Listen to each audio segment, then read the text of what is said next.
sacrificed a lot for the creation of this country. Charter of economy हम करें, मुल्क आगे चले। हम ना सिलेक्टेड है ना फॉर्म 47 वाले हैं। We have shot down the enemy's most modern aircraft, including multiple Rafale jets. My favorite field marshal from Pakistan. आप देख रहे हैं खबरों, तबसरों और तज्जियात पर मबनी पाकिस्तान का सबसे मोतबर news show on my radar Kamran Khan के साथ। अस्सलाम वालेकुम, मैं हूँ कामरान खान। आज हम आपको सिसकते, तड़पते, तबाहाल कराची की वो तस्वीर दिखा रहे हैं जो पाकिस्तान के टैक्सेस में 60% कंट्रीब्यूट करने वाले शहर की ज़ालिमाना, करप्शन से आलूदा तबाही का नाकाबिल तरदीद सबूत है। एक जाने पीने को पानी नहीं है, कचरे से पाक गलियां नहीं हैं, सड़कें नहीं हैं, पब्लिक ट्रांसपोर्ट नहीं है, सेफ सिटी नहीं है, गोया कोई पुरसाने हाल नहीं। मगर क्या आपको मालूम है कि कराची सैकड़ों अरब रुपयों की मालियत से शुरू किए गए नामुकम्मल, नाम नेहाद तरक्याती मंसूबों का एक कब्रिस्तान बन चुका है। सैकड़ों अरब रुपए लग गए मगर आज तक कराची वालों को उन मंसूबों का 1 रुपए का फ़ायदा ना पहुंचा। आसान अल्फाज में इन नामुकम्मल मंसूबों की कैफियत आपको समझाए तो ऐसी है कि मरीज़ को ऑपरेशन टेबल पे खुले ज़ख्म के साथ छोड़ दिया जाता है जो सिसक सिसक कर दम तोड़ देता है। 2 दहाइयों से जारी इस रविश ने कराची को मेगा प्रोजेक्ट्स का कब्रिस्तान बना दिया है, जहां इन नाम निहाद मंसूबों पर सैकड़ों अरब रुपए खर्च हो चुके हैं और ये मंसूबे सिसकते सिसकते दम तोड़ने के नज़दीक है। मगर इन मंसूबों की लाशें दफनाई नहीं गई बल्कि सड़ने के लिए छोड़ दी गई हैं। आज अपने इस प्रोग्राम में ऑन माई रेडार में हम आपको एक एक करके ऐसे मंसूबों का अहवाल सुनाएंगे जो कराची के इन मंसूबों के तबाहकुन भयानक मंजरनामे की अक्कासी करेगा। इन निशानी अब इबरत बन जाने वाले मंसूबों में सर फहरिस्त कराची में पानी की फराहमी का K4 मंसूबा है। 24 साल गुजर गए, कराची को 260 मिलियन गैलन यौमिया पानी की फराहमी के लिए शुरू किए गए मंसूबे की दर्जनों डेडलाइंस आई और गुजर गई। इन 24 सालों में 20 साल पाकिस्तान पीपल्स पार्टी की अनइंटरप्टेड हुकूमत रही है। दर्जनों डेडलाइंस आई और गुजर गई, लागत 25 अरब से 250 अरब तक पहुंच गई, लेकिन ये मंसूबा 24 साल गुजरने के बाद भी आज भी मुकम्मल नहीं हुआ और दूर दूर तक मुकम्मल होता नजर नहीं आ रहा। ये मामला है कराची के पानी का। K4 का मंसूबा, मुझे याद है कि कायम अली शाह साहब भी वज़ीर आला था, उस ज़माने में मुझे इस पे ब्रीफिंग दिया गया। कायम अली शाह साहब फिर वज़ीर आला बना, उस ज़माने में भी इस K4 का ब्रीफिंग मुझे दिया गया। मुराद अली शाह साहब वज़ीर आला बना, मुझे K4 का ब्रीफिंग दिया गया और आज भी मैं खुश हूँ कि एक बार फिर हम K4 के इख्तिताम पे मौजूद हैं। 20 साल से काम चलता आ रहा है। कराची को शबाज स्पीड की ज़रूरत है वज़ीर आज़म साहब। मैं इस मुल्क का वज़ीर ख़ारजा हूँ वज़ीर आज़म साहब, मैं टैंकर से पानी लेता हूँ, ख़रीदता हूँ। फिर बारी आती है S3 प्रोजेक्ट की। कराची का यौमिया 500 मिलियन गैलन से ज़ायद सीवरेज और सनती फजला मिला पानी समंदर में गिरता है। ये दुनिया में आजकल जो क्लाइमेट के हवाले से जिस तरह की अवेकनिंग है, ये एक बहुत बड़ा जुर्म है। इस समंदरी आलूदगी की रोकथाम के लिए 2007 में सुप्रीम कोर्ट ऑफ पाकिस्तान ने नोटिस लिया था, जिसके बाद हुकूमत सिंध ने Karachi greater sewerage treatment project शुरू किया। इस मंसूबे की इब्तदाई लागत 8 अरब रुपए थी। यौमिया 460 मिलियन गैलन आलूदा पानी ट्रीट किया जाना था, लेकिन 19 साल के बाद भी ये मंसूबा अधूरा है और लागत 36 अरब रुपए तक पहुंच चुकी है। 19 साल गुजर गए, मंसूबा मुकम्मल नहीं हुआ, 36 अरब रुपए की लागत हो चुकी है। और हमेशा की तरह पाकिस्तान पीपल्स पार्टी अपनी नाकामी का बलबा विफाक पर डालते हुए फंड्स न मिलने का शिकवा कर रही है। S3 की बात कर रहे हैं। S3 2007 में डिजाइन हुआ था, 7-8 अरब रुपए का प्रोजेक्ट। जब बाद में देखा गया, कहते कि वो तो पहले 18 अरब का था, हमने कम किया, अब 36 अरब को। बड़ी कहानी है, प्रॉब्लम्स हैं इन प्रोजेक्ट्स के अंदर। एक और बड़ा मंसूबा कराची सर्कुलर रेलवे की बहाली है, जिसके लिए पिछले 26 साल से सिर्फ वादे दावे। ये मंसूबा भी सुप्रीम कोर्ट के नोटिस के बाद 2020 के आखिर में बहाल करने का दावा किया गया। इंतहाई मुख्तसर बेमकसद से ट्रैक पर ट्रेन चला भी दी गई, लेकिन फिर इसका क्या हुआ किसी को आज तक नहीं पता। खुद पीपल्स पार्टी के चेयरमैन बिलावल भुट्टो जरदारी ने कहा था कि कराची सर्कुलर रेलवे की बहाली उनका मिशन है, क्योंकि ये उनकी वालदा शहीद बेनज़ीर भुट्टो की ख्वाहिश थी।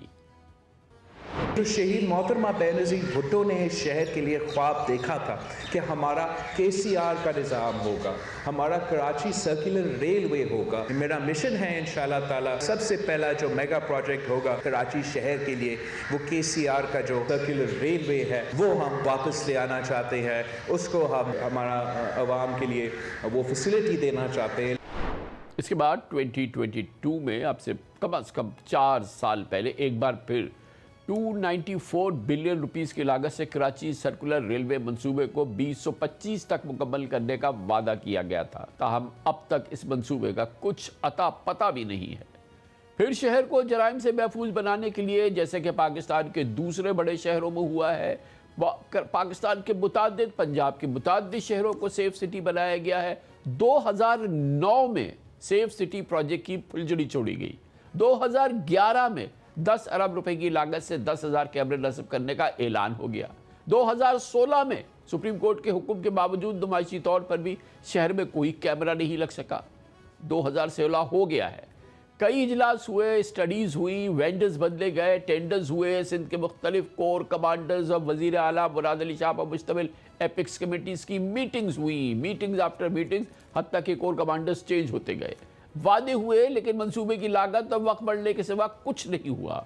2024 आ गई, उसमें सिंध हुकूमत ने 35 अरब की लागत से 12,000 कैमरे लगाने का दोबारा ऐलान किया। आज 2026 के जून तक सिर्फ 10% अमल हुआ है, यानी अब तक शहर में सिर्फ 1300 कैमरे लगाए हैं। ये कराची शहर की बात हो रही है जिसकी आबादी 3 करोड़ है। ये कैमरे शहर का सिर्फ 8% इलाका कवर करते हैं, वो जहाँ पर ये खुद रहते हैं, जबकि शहर को 60,000 कैमरों की ज़रूरत है, तब कहीं जाकर ये एक बाकायदा सेफ सिटी बन सकता है। गोया तकलीफ़ों का पहाड़ है जो कराची वालों का मुकद्दर बना दिया गया है। ताज़ा तरीन मिसाल देखनी हो तो यूनिवर्सिटी रोड का चक्कर लगा ले, जहाँ रोज़ाना लाखों शहरी ट्रैफिक जैम में फंसते हैं, गड़ों से बचते हैं, धूल मट्टी खाते गुजरते हैं। 4 साल पहले हुकूमत सिंध ने रेड लाइन मंसूबे के नाम पर यह सड़क खोद दी थी। इसका खमियाजा शहरी आज तक भुगत रहे हैं। अदाब से भी बढ़ के अदाब है इस रोड पे। अब यहाँ से जाना और फिर वापसी आना तो एक समझ लो जंग लड़ने के बराबर है। 4 साल से भुगत रहेंगे, गाड़ी यहाँ तक नहीं आ पाती, यहाँ से वहाँ नहीं जा पाती है। पता नहीं अल्लाह को मालूम है क्या कौन सी सजा है और क्या किए की सजा है। कोई है इस पाकिस्तान इस कराची का पूछने वाला? तो आप बना रहे हैं अजीम शाहकार, आप कम से कम यहाँ कांस्टेबल तो खड़ा करें, वो ट्रैफिक तो कंट्रोल करें। ट्रक वाले रक्षों पे चढ़े जाते हैं, बच्चों पे चढ़े जाते हैं। कहाँ है मुराद अली शाह साहब? ऐसे रोड हमें ऐसे मेट्रो देने से हमारे पुराने रोड बहुत अच्छे थे। कराची वाले बड़ा सब्र कर रहे हैं और इनको ना वो आ गया तुर्की की तरह जोश, तो ये घुमा के रखेंगे इनको। अब से 7 साल पहले यानी 2019 में शुरू होने वाला रेड लाइन मंसूबा कराची में ट्रांसपोर्ट के हवाले से एक बड़ी उम्मीद की किरण थी। मगर शुरू तो हुआ, मगर हस्बे रिवायत कई डेडलाइंस आई और गुजर गई। लागत 124 अरब से बढ़कर 170 अरब तक पहुंच गई। पहले 2024 में ये मंसूबा मुकम्मल हो जाना था, अब से 2 साल पहले तो मुकम्मल हो जाना था। फिर 2026 की तारीख आई, यानी इस साल। आजकल 2028 की बात हो रही है। शोर बड़ा, कराची वालों की चीखें इस्लामाबाद रावलपिंडी तक पहुंची तो वही हुआ जो होता आया है। यूनिवर्सिटी रोड की तामीर का मंसूबा पाक फौज को हवाला करने पड़ा। वज़ीर आला मुराद अली शाह ने बेबसी का इजहार करते हुए शहरियों से बाकायदा माफ़ी मांगी और इस खंडर सड़क की तामीर FWO को हवाले कर दी। पूरे कराची के शहरियों से माजरत के इसमें इतना टाइम लगा है। जो पिछला कॉन्ट्रैक्टर था, जो आज से 4 साल पहले आई बिलीव इसको काम दिया गया था, उसका काम बिल्कुल अप टू द मार्क नहीं था। हमने बड़ी कोशिश की, उसको पुश किया। मैंने बात की थी DG FWO से और हमने कहा कि हम इमरजेंसी बेसिस पे फ्रंटियर वर्क ऑर्गेनाइजेशन से ये काम कराना चाहते हैं और वो मोबिलाइज हो गए, काम कर रहे हैं। लेकिन असल मंसूबा यानी रेड लाइन BRT ठप हो गया है। असल मंसूबे की बात करें ना, सड़क तो बात की बात है, वो मंसूबा ही ठप हो गया है। मंसूबे के डिज़ाइन पर सवालात उठे, तामीराती काम बिल्कुल सब स्टैंडर्ड करार दे दिया गया। मंसूबे की फंडिंग करने वाले एशियन डेवलपमेंट बैंक ने तवील अरसे तक रेड लाइन को प्रोजेक्ट एक्ट रिस्क में शुमार किया और आखिरकार तामीरात पर इतराज़ करते हुए फंडिंग देने से ही इनकार कर दिया। सिंध हुकूमत ने पूरा मलबा ठेकेदार पर डाल दिया, लेकिन साबिक ठेकेदार नाअहली और बदइंतजामी का जिम्मेदार सिंध हुकूमत को करार दे रहा है। ठेकेदार भी तो आपने सिलेक्ट किया था। इस तरह BRT प्रोजेक्ट्स का दूसरा मनसूबा येलो लाइन शुरू होते ही करप्शन का शिकार हो गया। अब आइए आप दूसरे मनसूबे की तरफ। यह है कराची का मास ट्रांजिट के मामला। $439 मिलियन की लागत से 2019 में शुरू होने वाला, ये भी 7 साल पहले शुरू हुआ। ये मनसूबा इसी साल मुकम्मल होना था, लेकिन अब तक सिर्फ 20% काम हो सका है और ये मनसूबा तकमील के लिए 2029 की डेडलाइन का मुंतज़िर है। चीफ मिनिस्टर इंस्पेक्शन टीम ने इस मंसूबे में ठेकेदारों को मुय्यना तौर पर 8.5 अरब रुपए की गैर कानूनी अदायगियों की तकसीम कर दी है। ये अदायगियाँ हुकूमत सिंध की जानिब से दी गई हैं, वही ठेकेदार के खुद ही जिसका के इंतखाब किया गया था। मेगा प्रोजेक्ट्स के इस कब्रिस्तान में बेकफन पड़े इन मंसूबों का मुस्तकबिल क्या होगा, इस पर हम बात करते हैं। हमारे साथ मौजूद हैं पाकिस्तान के नामवर इन्वेस्टिगेटिव रिपोर्टर जनाब इख्तियार खोकर, जो कि तवील अरसे से इन तमाम मामलात को कवर करते आए हैं। बहुत बहुत शुक्रिया इख्तियार खोकर साहब। पहले तो ये फरमाइएगा कि क्योंकि ये सब ये मामलात जो हैं ये हम मुसलसल इसको अपडेट करते रहें, ये करते रहें। ये ताज़ा तरीन जो मामला इनमें सामने आया है, ये सारे जो हैं वो ये है येलो लाइन वाला, कि जो कि इस साल बिल्कुल मुकम्मल हो जानी थी। और अच्छा, ना कि ये मुकम्मल नहीं हुई, ऐसा नहीं है कि अब शायद कल हो जाएगी या 1 साल बाद हो जाएगी या 6 महीने बाद हो जाएगी, ये गई है। और आगे की डेडलाइन भी इतनी लंबी आती है कि वो अब भूल भी जाएं 2029 में। सबसे पहले तो उसका बताइए ना कि ये येलो लाइन का क्या हुआ। येलो लाइन में ये भाई ताज़ा तरीन खबर है। ये कहाँ से कहाँ तक की थी? ये दाऊद चौरंगी लांडी से शुरू होनी थी और ये कोरंगी से होती हुई और फिर FTC से नुमाइश तक जाना था इनको। ये 21 किलोमीटर का कॉरिडोर है, डेडिकेटेड कॉरिडोर तामीर होना है।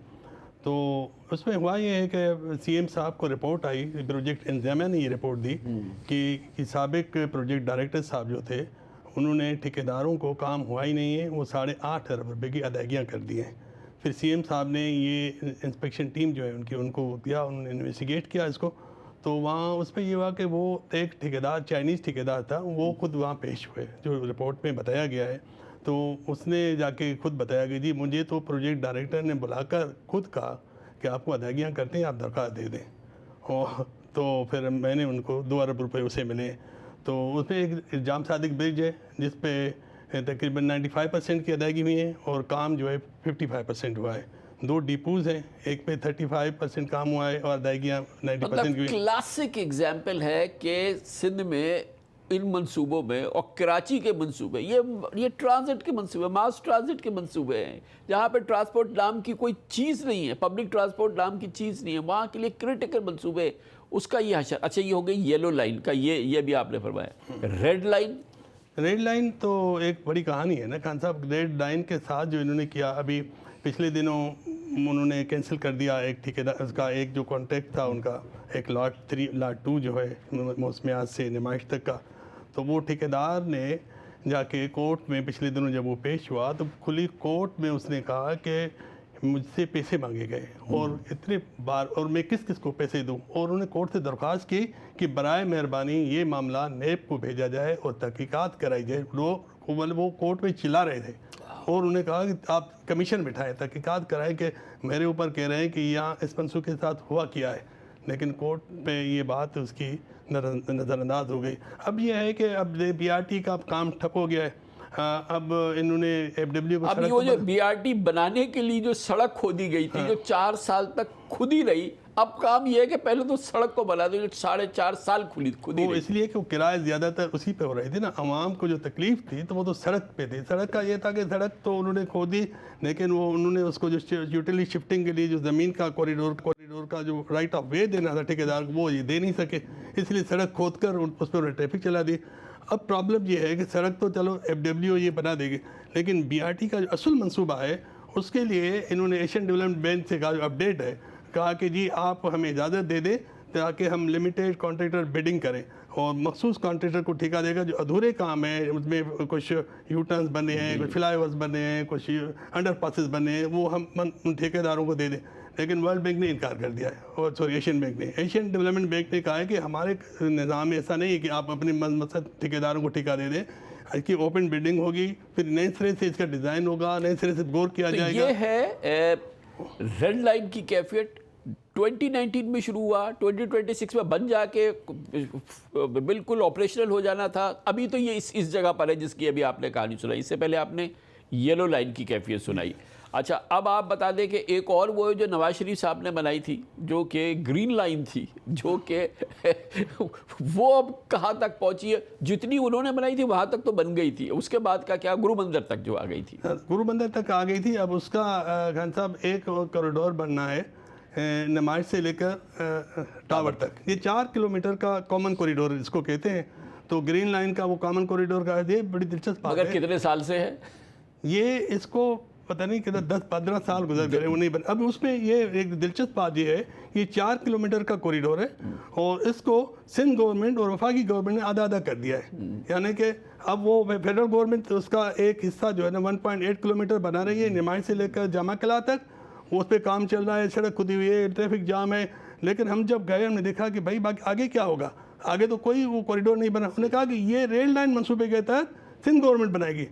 तो एक छोटी सी सड़क 4 किलोमीटर की सड़क और 2 गवर्नमेंट और उस पर कोई अभी तक उसका डिजाइन ही नहीं बना दूसरे हिस्से का। पूरा कराची यानी कि ये पाकिस्तान का शहर जो 60% टैक्स देता है, फेडरल टैक्स देता है, 90% या 95% जो है वो सिंध गवर्नमेंट में की कंट्रीब्यूशन है। पानी तो यहाँ है नहीं, पीने को पानी नहीं है। ये वही शहर है जहाँ पे टैंकरों में जो है लाखों लोग जो है वो ख़ानदान जो है वो टैंक खरीदते हैं और अपनी ज़िंदगी की कमाई का हर महीने का खर्चा किसी पाकिस्तान के शहर में नहीं है। ये पीने का पानी है ही नहीं, क्योंकि 18 साल से ये K4 मनसूबा जो है ये 24 साल पहले शुरू किया गया था और उसके बाद अब पीपल्स पार्टी को आए वो 18-19 साल हो गए हैं। ये तो सारा 19 साल का ज़माना जो है ये तो पीपल्स पार्टी का है। ये पीने का पानी का मनसूबा इस वक्त कहाँ खड़ा है? खान साहब उसमें 2 हिस्से हैं। एक तो मेन लाइन बननी है जो वापडा बना रहा है, वो किंजर झील से लेकर मंगो पीर तक आनी है सुपर हाईवे तक। तो वो उसका तो वो कह रहे हैं कि हमने 70% काम कंप्लीट। वो भी पहले तो सिंध गवर्नमेंट बना रही थी, बाद में वापडा को लेना पड़ा। साथ ज्यादती हुई ना खान साहब, ये हुआ कि पहले उन्होंने 25 अरब का वो लगाया तखमीना और सिंध गवर्नमेंट ने ठेका दे दिया। जब काम शुरू किया तो पता चला कि वो डिज़ाइन ही नाकिस है। 14 अरब रुपए खर्च हो गए, ज़ाया हो गए, फिर बाद में उसका डिज़ाइन चेंज हो गया, वो ख़त्म हो गए काम सारे। फिर वापडा आ गया। अब जब वापडा अच्छा, जब सिंध गवर्नमेंट ने शुरू किया तो पहले तो 14 अरब रुपए और जो जितने साल थे वो पूरा का पूरा जीरो हो गया, यानी जो खर्च हुआ वो भी खत्म हो। अच्छा, अभी वो वापडा कह रहा है कि हम जी मेन लाइन बना देंगे। अब उसका दूसरा हिस्सा है K4 आगमेंटेशन। पहले वाले मंसूबे में आगमेंटेशन का जिक्र ही नहीं था, यानी कि वो नाकिस मंसूबा था। अब आगमेंटेशन ये वर्ल्ड बैंक के मंसूबे जिसके तहत कनेक्ट होना है, मेन लाइन को शहर से कनेक्ट होना है, वर्ल्ड बैंक के ज़रिए वो मंसूबा बना रहे हैं। अब उसमें हम पिछले प्रोग्राम में हमने उसका पूरा घपला बताया कि वो पाइपलाइन बिछाई, वो नाकिस, उसकी कोई वेल्डिंग नहीं, बिल्डिंग उसकी ख़राब, उसकी बिछाने का अमल ख़राब। फिर वर्ल्ड बैंक ने कहा कि इसको उखाड़ो, दोबारा इसको बिछाओ, वो उस पर काम हो रहा है। तो दूसरा जो सबसे बड़ा S3 प्रोजेक्ट जी, जो अब वो है ट्रीटमेंट प्रोजेक्ट जो पाकिस्तान उसके साथ सीवरेज का, वो बड़ी अजीब कहानी है। आपने शुरू किया 2007 में, 460 MGT क्रिएट होना था, 8 अरब लागत थी। फिर बाद में कहा कि जी 180 मिलियन गैलन जो मलिर नदी से पानी जा रहा है समंदर में उसको अलग करते हैं, 280 मिलियन गैलन का, और कास्ट जो है 36 अरब रुपए में पहुंच गई है। और उसका स्कोप 135 मिलियन गैलन पे आ गया, वो आधा हो गया, वो आ गया, यानी कि 280 का भी आधा हो गया। और कास्ट 3 गुना बढ़ गई। अच्छा, वो 135 भी मुकम्मल नहीं हुआ, कम से कम वो ही चलो मुकम्मल कर लेते, वो भी नहीं हुआ मुकम्मल, वो भी अधूरा है। तो ये और सेफ सिटी एक कोर कमांडर, दूसरे कोर कमांडर, 2 कमांडर, तीसरे, चौथे, और ये एपेक्स कमेटी की मीटिंग से और ये उसके मिनट्स, ये सारी चीज़ें, ये जिसमें कि खुद कोर कमांडर्स बैठते हो, जो एपेक्स नामक हो कमेटी हो, उस प्रोजेक्ट का क्या हशर हुआ? पाकिस्तान के हर शहर में, बड़े शहर में सेफ सिटी बन गया, कराची का क्या हाल है? सेफ सिटी की जो अपडेट पोजीशन है कहना, उन्होंने 1300 के, आज मेरी बात हुई उनका जो नया प्रोजेक्ट डायरेक्टर है, उन्होंने कहा 1300 कैमरे हमने लगा दिए फेज़ 1 का। अब इसके 5 फेज़ बनने। अब फेज़ 2 के लिए 2.5 अरब रुपए इस साल के बजट में पड़े थे, 1 रुपया खर्च नहीं हुआ। करंट फाइनेंशियल ईयर के सिंध गवर्नमेंट के बजट में 2.5 अरब रुपए पड़े थे, वो क्योंकि वो फेज़ 2 का PC1 ही मंजूर नहीं हुआ अभी तक। पूरा साल गुजर गया, पूरा साल। अरे भाई, जब आप एक फेज़ बना रहे थे, वो आखिरी मरहले में आ रहे थे, तो उसी दौरान दूसरे फेज़ की आप PC1 उसकी जो डॉक्यूमेंट्री वर्क है वो तो कर लेते ना, वो भी नहीं किया। अभी वो PND में पड़ा हुआ है, अब वो अप्रूव होगा, फिर उसके तहत 2300 नए कैमरे लगेंगे फिर वो फेज़ 2 होगा, फिर फेज़ 3 होगा, फिर 4 होगा, फिर फेज़ 5 होगा। अब ये कब बनेगा? अब उसमें जब नौमन तेल होगा तो राधा लाची की फिर कराची सेफ सिटी बनेगा। थैंक यू सो मच इख्तियार खोकर हमारे साथ। पाकिस्तान में टैक्स पाबंद शहरियों की तादाद मिज़रेबली कम है। 25 करोड़ के मुल्क के अंदर 40 लाख लोग हैं जो बाकायदा पाबंद टैक्स कहलाए जा सकते हैं, जो टैक्स पाबंदी से अदा करते हैं। इसी सिमत में आज हुकूमत पाकिस्तान ने कोशिश की है टैक्स पाबंद शहरियों की तादाद बढ़ाने के लिए एक नई स्कीम का ऐलान किया है। पाकिस्तान के लाखों छोटे दुकानदारों के लिए इस नई पॉलिसी को मुतारिफ कराया गया है, जिसका नाम आसान स्कीम रखा गया है। इस स्कीम को छोटे दुकानदारों को टैक्स नेट में लाने की एक बड़ी कोशिश करार दिया गया है। हुकूमत ने दावा किया है कि ये स्कीम पाकिस्तान के टैक्स निज़ाम को ज़्यादा मुनसिफाना, बैलेंस्ड और पायदार बनाने की सिमत एक अहम कदम है। इसका ऐलान वज़ीर ख़ज़ाना मोहम्मद औरंगज़ेब और वज़ीर ममलिकत बराए ख़ज़ाना बिलाल अज़रकियानी ने एक मुश्तरका प्रेस कॉन्फ्रेंस में किया। बिलाल अज़रकियानी ने आसान स्कीम की तफसीलात बताते हुए कहा कि ये प्रोग्राम छोटे ताजरों को आसान तरीके से टैक्स निज़ाम का हिस्सा बनाने के लिए तैयार किया गया है। स्कीम के तहत वो दुकानदार शामिल हो सकेंगे जिनका सालाना कारोबार या टर्नओवर 30 करोड़ 200 मिलियन या 20 करोड़ रुपए ये इससे कम है। उन्हें सिर्फ एक सफ़े का फॉर्म जमा कराना होगा। सबसे पहले इस स्कीम का इतलाक जो है वो उन दुकानदारों पर होगा जिनकी साल का टर्नओवर या माल फरोख्त 20 करोड़ रुपए या उससे कम की। और ऐसा जो भी दुकानदार है उसके लिए एक सादा फॉर्म है जो कि उर्दू की ज़ुबान में भी मौजूद है, पश्तो में भी, सिंधी में भी, बलोची में भी, इन सब ज़ुबानों में ये फॉर्म मौजूद है एक सफ़े का, जिसके ऊपर वो अपने माल फरोख्त बयान करेंगे। उसके ऊपर 1% का फिक्स टैक्स लगेगा और उसमें विद होल्डिंग टैक्स जो पहले से जमा या आपका कटा हुआ है वो उसमें एडजस्ट होगा। मगर इसमें एक शर्त है कि फॉर्म या गोशवारा जमा कराने के वक्त कम से कम भी दुकानदार को 25,000 रुपए नकद जमा कराना होगा। किसी भी सूरत हाल में जितना भी आपका टर्नओवर हो या जितना भी आपकी विद होल्डिंग टैक्स हो स्कीम हो, इस स्कीम का फ़ायदा उठाने के लिए आपको किसी भी दुकानदार को कम से कम नकद 25,000 रुपए जमा कराने होंगे। मगर साथ ही साथ उनके पास ये ऑप्शन भी मौजूद है कि अगर वो नॉर्मल टैक्स रेजीम में रहना चाहते हैं तो वो उसमें भी रह सकते हैं। ये दोनों ऑप्शंस टैक्स पेयर के पास या दुकानदार के पास मौजूद हैं। देखते हैं कि 25,000 रुपये सालाना भी जमा कराते हैं या नहीं। हुकूमत का अंदाज़ा है कि पाकिस्तान में 30 से 40 लाख छोटे दुकानदार हैं। अगर इनमें से बड़ी तादाद इस स्कीम में शामिल होती है तो पाकिस्तान का टैक्स बेस बढ़ जाएगा, टैक्स नेट में इजाफा हो जाएगा। यही वजह है कि वज़ीर ख़ज़ाना मोहम्मद औरंगज़ेब ने इसे ताजरों के मुतालबे और मुशावरत से तैयार की गई स्कीम करार दिया। ये आज का जो कदम हम उठाने जा रहे हैं, ये छोटे दुकानदार, ये जो पूरा सेगमेंट है, तखमीना है कोई 30 से 40 लाख, ये जो हमारी छोटे दुकानदारों की बरादरी है वो इस ज़िम्रे में आते हैं। ये इनकी मुशावरत और मुतालबे के मुताबिक आज ये जो स्कीम है इसको मुतारफ़ किया जा रहा है। State minister for finance Bilal Azhar Kiyani ने इस स्कीम के फ़वाइद बताते हुए कहा कि स्कीम में शामिल दुकानदारों को FBR की जानिब से एक खुसूसी प्लेट दी जाएगी जिस पर मुनफरिद QR कोड मौजूद होगा और इस प्लेट की मौजूदगी में FBR के अफसरान दुकान में दाखिल नहीं होंगे। जो दुकानदार इस स्कीम में आएगा और उस फॉर्म को जमा कराएगा तो उसको FBR की तरफ से एक प्लेट मिलेगी। अब वो अपनी दुकान के बाहर वो प्लेट लगा सकेगा। उस प्लेट के ऊपर दुकान का नाम, दुकान का एंटीएन नंबर और टैक्स ये आया होंगे और साथ ही साथ नीचे ये लिखा हुआ है कि ये दुकानदार एक फर्ज शनास टैक्स गुजार है। साथ ही एक QR कोड है। उस QR कोड का मकसद ये है कि अगर कोई भी FBR का इंस्पेक्टर बाजार में फिर रहा है और अगर वो किसी दुकान के बाहर ये प्लेट देखता है तो उस पर ये लाजिम होगा कि अगर उस दुकान की तरफ वो जाना चाहता है तो सबसे पहले वो उस प्लेट को स्कैन करेगा, उस पर QR कोड को, और अगर वो प्लेट जायज़ है तो फिर कानूनी तौर पर वो उस दुकान में नहीं दाखिल हो सकेगा। पाकिस्तान में ताजरों और FBR के दरमियान सबसे बड़ा तनाज़ा हमेशा ऑडिट, इंस्पेक्शन और हैरेसमेंट के खदशात रहे हैं। हुकूमत का कहना है कि इस स्कीम में शामिल दुकानदारों को मामूल के ऑडिट से इस्तिस्ना हासिल होगी। सिर्फ बड़े और गैर मामूली केसेस में ताजिर तंजीमों से मुशावरत के बाद ऑडिट किया जाएगा। इसके अलावा इस स्कीम में शामिल ताजरों को POS सिस्टम से इस्तिस्ना भी मिल जाएगा।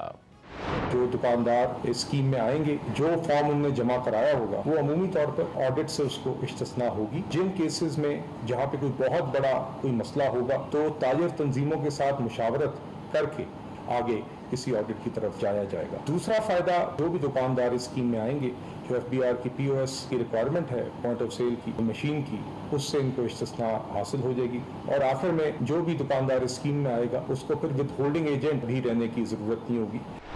बज़ाहिर देखा जाए तो हुकूमत सिर्फ टैक्स वसूली नहीं बल्कि ट्रस्ट खरीदने की कोशिश कर रही है, क्योंकि पाकिस्तान में मसला सिर्फ टैक्स रेट का नहीं बल्कि टैक्स सिस्टम पर एतमाद का भी है। माजी में मुतादिद हुकूमतों ने छोटे ताजरों को टैक्स नेट में लाने की कोशिश की, जिसमें मौजूदा हुकूमत भी शामिल है, लेकिन नताइज नहीं मिल सके। 2019 में POS इंटीग्रेशन सिस्टम मुतारिफ कराया गया था, 2022 में फिक्स्ड टैक्स सिस्टम लाया गया था और 2024 में इसी हुकूमत ने, शहबाज शरीफ हुकूमत ने ताजिर दोस्त स्कीम शुरू की थी, मगर इसको बहुत ही मिजरेबल नाकामी का सामना करना पड़ा। लेकिन हर बार मज़ाहमत हुई है, इन्फोर्समेंट में नाकामी हुई है, एतमाद के फुकदान ने इन तमाम स्कीम्स को नाकाम कर दिया। अब सवाल ये है कि क्या आसान स्कीम जो आज आई है वाकई मुख्तलिफ साबित होगी? क्या लाखों दुकानदार रज़ाकाराना तौर पर इस स्कीम में शामिल होंगे? एक सवाल ये भी है कि क्या बड़े कारोबार ख़ुद को छोटा ताजिर जाहिर करके इस स्कीम से फ़ायदा उठाने की कोशिश तो नहीं करेंगे? ताजरों के लिए असल अट्रैक्शन ऑडिट से तहफ़्फ़ुज़ और सरकारी मुदाखलत से एक तरह से आज़ादी होगी। अगर अमली तौर पे FBR का रवैया तब्दील नहीं होता तो एतमाद फिर भी बहाल नहीं होगा। साथ ही फेडरल और प्रोविंशियल गवर्नमेंट के टैक्स निज़ाम के दरमियान भी हम आहंगी भी एक बड़ा चैलेंज रहेगा, क्योंकि रिटेल सेक्टर मुख्तलिफ लेवल्स पर मुतअद्दिद टैक्सों का सामना करता है।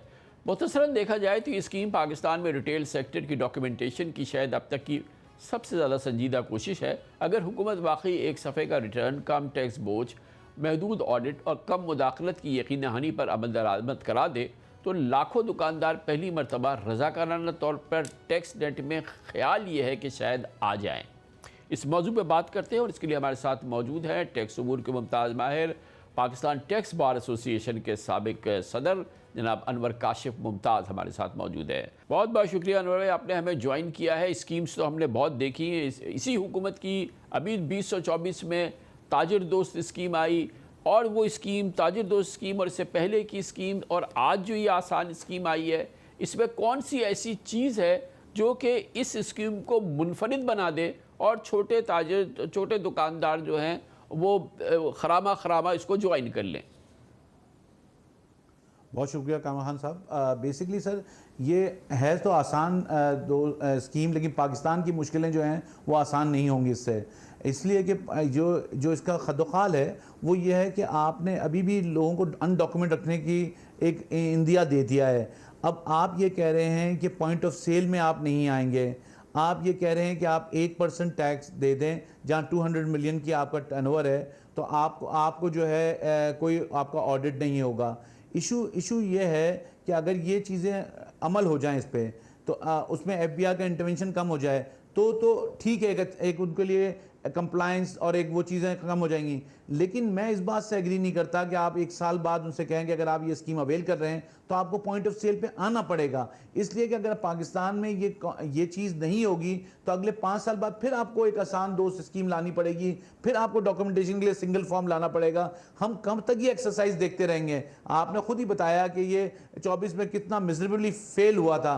तो ये जो डॉक्यूमेंट ना करने की टेंडेंसी है, इसकी वजह से ये जो है सारा मसला है और ये गैप है। तो मेरा अपना ये ख्याल है कि इस स्कीम में एक इजाफा ये होना चाहिए था कि अगर आप इस स्कीम को अवेल कर रहे हैं तो आपको 1 साल बाद, ठीक है 1 साल का रिलीफ दे दें ताकि वो एक अनडॉक्यूमेंट सेक्टर को आप लिखा दें, 1 साल बाद आपको पॉइंट ऑफ सेल पर रजिस्टर होना पड़ेगा। फिर आपको देखें नज़र आएगा कि कितनी सेल्स का फ़र्क है, कितनी चीज़ें हैं। और यहाँ पे इन्होंने पेनल्टी भी बहुत कम की है, ऑल्दो इन्होंने रेट भी बहुत अच्छा किया है, लेकिन एक तो FBR का इंटरवेंशन कम होना चाहिए। वो इन्होंने कहा है कि मार्केट के साथ मिलकर उसको मीडिएशन करेंगे, उसकी अच्छी बात है अगर कर सकें इसको मीडिएशन, लेकिन कहीं पे कंसीलमेंट होगी, कहीं पे एसेट बिल्कुल दिखाया नहीं होगा तो उसमें मीडिएशन कैसे होगी, ये एक सवालिया निशान रहेगा। और जैसे कि ये कहा गया कि ये इसकी मैक्सिमम लिमिट जो है वो 20 करोड़ रुपए रखी गई है, यानी कि जो टर्नओवर जिसका कि तकरीबन 2 करोड़ रुपए माहाना है वो इस स्कीम में शामिल हो पाएगा। लेकिन ये कॉन्स्टेंटली एक पैरेलल सिस्टम हम क्रिएट कर रहे हैं ना अनवर भाई, कि फिर ये कैसे मतलब एक 2 किस्म का निज़ाम काम करेगा कि जिसमें POS है ही नहीं, जिसमें कि हुकूमत की तरफ से कह दिया गया कि आपके पास कभी POS की ज़रूरत ही नहीं है।